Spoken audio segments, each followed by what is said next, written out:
Well, hey everyone, I thought since I did a video on my Tahoe tonight, I would follow up with one on the truck. So, anyways, let's go ahead and get started. Of course, the backup camera comes on. You can see the Tahoe back there. Woohoo! We do not need any air. Dad's old music. Blah. Backing out of this garage is pretty tricky with such a big truck.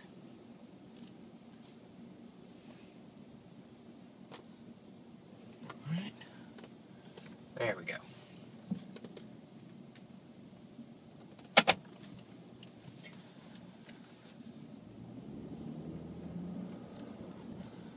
Let's see. What can we do? We'll put it on radio. Is there any way to turn the screen off? Yes. Alright, so to go ahead and get started, the first thing I'll talk about in this truck is the ride comfort. And, of course... Phone disconnected. Thank you, Captain Duh. Anyways, like I said, first thing I'll talk about is ride comfort. And the ride in this truck is actually pretty good. It's definitely tighter sprung than my Tahoe. I don't know why Ford chose to do that. I'm not real sure. But, like I said, it's definitely tighter than my Tahoe. But it's not harsh. One thing I'll say is that there is quite a lot of chassis flex. Of course, being that this is based on the Super Crew, this is the Super Crew, but it's based on the long bed platform. Of course, you're gonna have a little bit of chassis flex. I feel like Ford could have done a better job with that. It's pretty noticeable. It's not invasive, but it's definitely noticeable and kind of discomforting at sometimes, or not discomforting, but disconcerting, I guess would be a better word. It's just one of those things that I think Ford definitely could have done a better job with.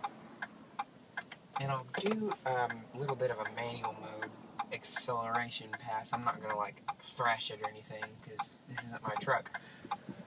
But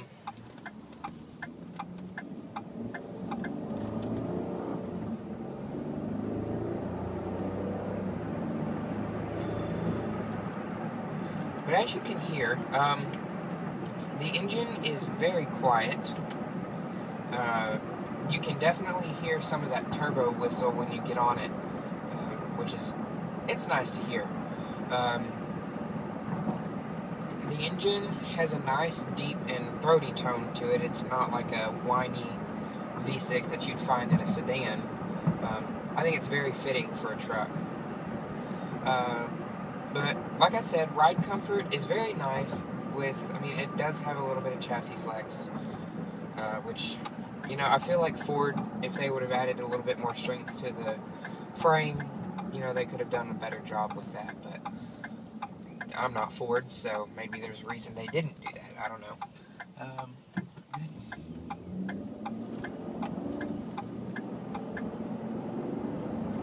But they did a pretty good job with ride comfort. Now the steering in this truck is very numb. There's not a lot of feedback at all as to what's going on the road, but it's very responsive and precise.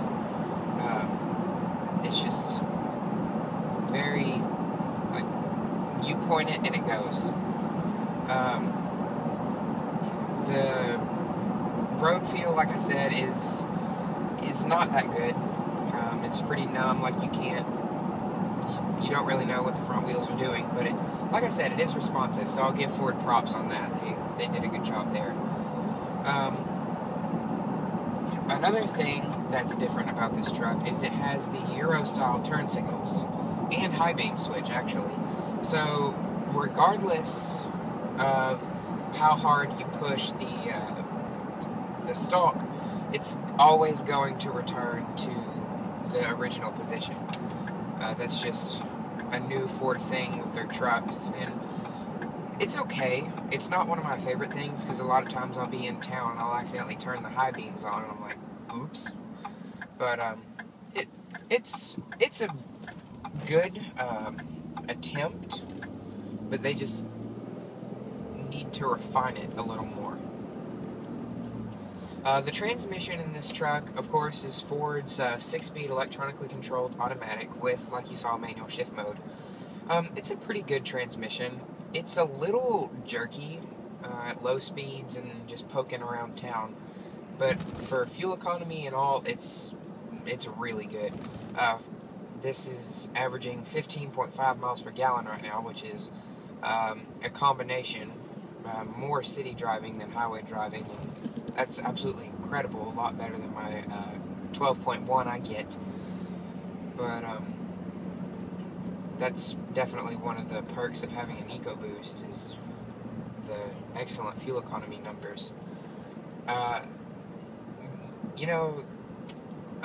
One thing that I wish Ford would do is take this engine and put it into the Expedition. And I'm sure that they will once they redesign the Expedition, whenever that'll be. I haven't heard anything on that. There may be something out, but I just haven't heard any news about it. But if Ford would just, like, this is an absolutely incredible engine. I know we had the misfire problem, which was just the engine, or the computer needed a reflash. That was all the problem was. I know many of you have commented on that video and asked what the problem was, but that's all it was. It was just an engine misfire. And yeah, this truck definitely gets out of its own way and no problem, and doesn't make a lot of fuss about it. It just goes. It's an excellent highway runner, and I say runner and mean runner because it can run. Road noise, I'm on a pretty rough surface right now. It's one of those black top with the gravel and just nasty surface. And it's pretty quiet in here. I mean, it's not near as quiet as like a sports car or like a high-end luxury vehicle would be, but for a pickup, I have no complaints at all. It's very solid feeling on the road. It tracks straight. It's just all around good quality truck. I mean, I know the interior, of course, is hard plastics and stuff, but you know, every car has parts of the interior where you're going to be disappointed, but these plastics are very solid. They're not flimsy and cheap or squeaky like GM. There is a new ML, and I know one of my friends will definitely appreciate that. You know who you are. But anyway, that was random. But overall, this truck, I would drive one in a heartbeat. It is absolutely amazing what Ford has done with a small displacement V6. Turbos can definitely work wonders. I applaud Ford. They did an absolutely wonderful job.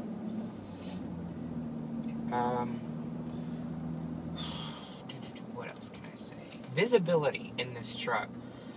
It's not bad at all, but it's better on the driver's side because they added the little fisheye towing mirror. And I wish they would have done that on the passenger side, because it definitely helps keep blind spots to a very bare minimum, which who doesn't love that? But you can definitely tell you have a long wheelbase when you go through big dips like that. It's nowhere near, it doesn't rock back and forth near as much as like my Tahoe does, or the Jag, or anything like that. Of cornering in this truck, really, it's got quite a bit of body roll. Stupid gate, come on. Definitely more so than my car does. It's not a very confidence-inspiring vehicle to drive, but it's a very nice vehicle to drive. It's easy and smooth and quiet and pretty darn fast, especially when you take into consideration the type of car that it is. Like, if they were to put this engine in the Mustang, they would have some kind of car. But I'm not so sure Ford is going to do that. I wish they would, because I'd sure as heck buy one.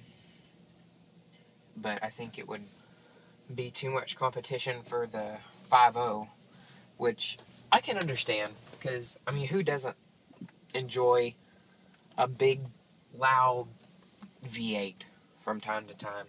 They're just a dying breed these days, and it's kind of sad, I think. But, yeah, like I said, parking this thing's pretty darn tricky. But I think I did it. So anyways, I hope you guys have enjoyed, and thanks so much for watching.